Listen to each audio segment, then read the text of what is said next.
yourself, if you see a lot of aggressive buyers hitting the ask, but none of them get rewarded, right? You want to understand what's going on in this zone, right? So here we see a lot of aggressive buyers. So we see this in the positive delta. So understanding what's going on 1 hour before the New York session is very important to understand, right? So you see a positive delta. This means that there's basically more aggressive buyers. So you want to ask yourself, if we see a lot of aggressive buyers, right, but the market failed to break above this area, what does that tell you about the area? So again, we see a lot of aggressive buyers, right? These buyers are present all throughout this candle, right?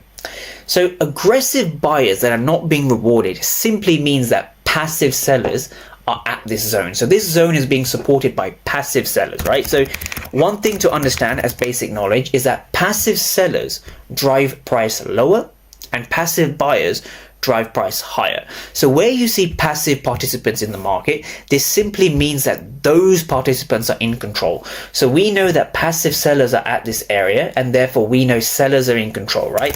The aggressive buyers going in with market orders, live market orders, are essentially failing, right? So passive sellers are in, more importantly, they are in control, right? Mind my spelling there.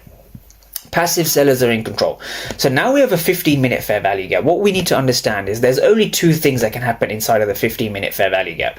Price can either move up or price can either move down. So if we just take a look at now, we're into market open and we're going to be analyzing price near this particular zone, right? So what we can see is we can see how price has. So from here, we need to understand what's going on in terms of price, right? So price in itself, let's go to the 1 minute time.